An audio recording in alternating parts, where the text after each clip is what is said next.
Tennessee's on fire right now, and I would suggest you pay attention to Tennessee because more commits are coming. They have the number 5 class in the country right now.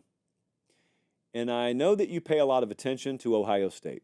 You pay a lot of attention to Alabama. You pay a lot of attention to Georgia. You pay a lot of attention to Texas.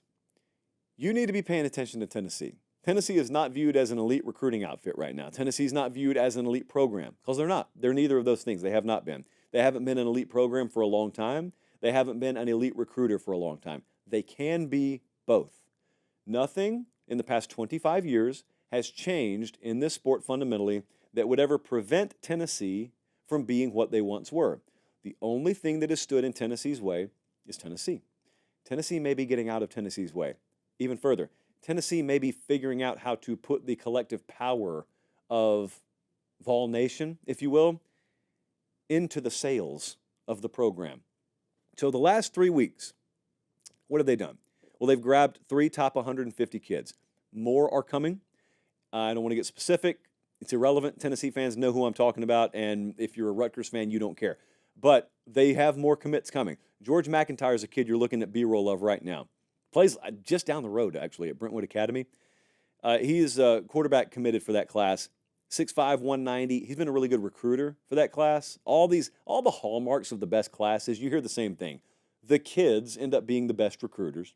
You got to have some alpha types to take the lead and recruit for you. All the best classes have it. Tennessee's got that here. Some things you need to know.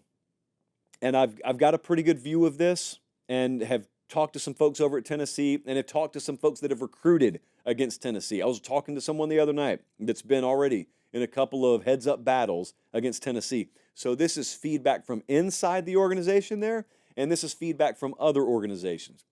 First thing, Josh Heupel is very cerebral about how they recruit. It's not checkers, man. It's more chess to that guy.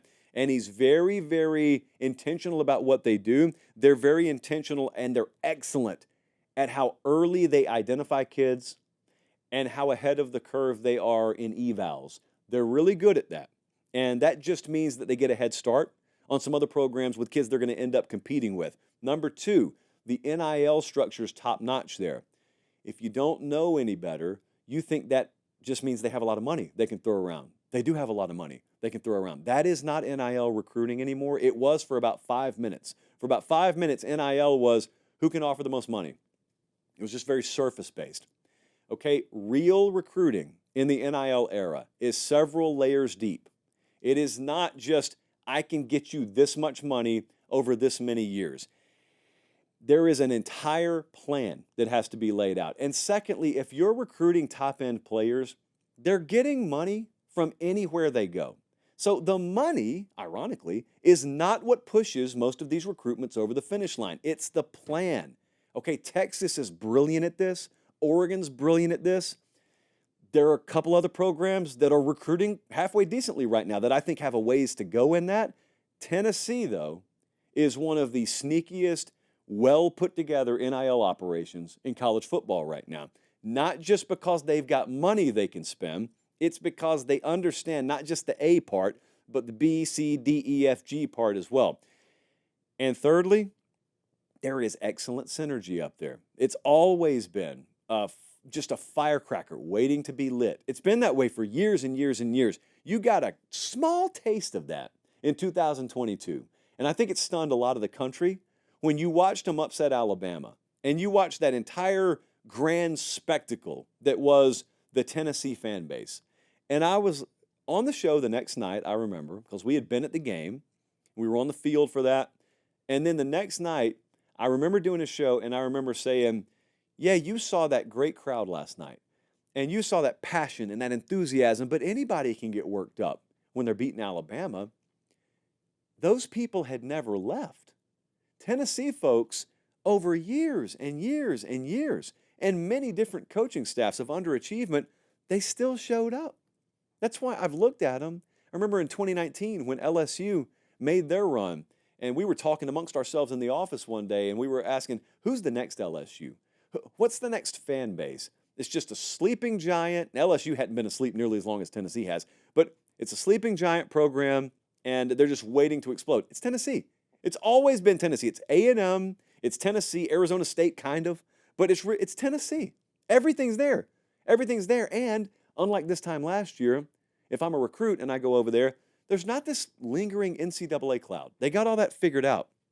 You got a taste of what this thing could be in 2022. There's a lot of really good in their program right now that is knocking on the door of great to elite. That's the next step. Okay, it wasn't an overnight thing. Josh Heupel didn't walk in and they immediately became Bama 2.0. It's happening at Tennessee in a much more realistic way. A much more realistic way is step by step by step by step. And in an immediate gratification world, a lot of the country's paying attention initially, and then they don't immediately see you win a title, so they turn their back and walk away, and meanwhile, you're just step by step by step by step. Tennessee's the one to keep an eye on. Tennessee's the program to keep an eye on. If you want to know which program that's not currently at the head table of college football will probably be the next one given their current trajectory to join the head table of college football, it's Tennessee. And I've been waiting for it.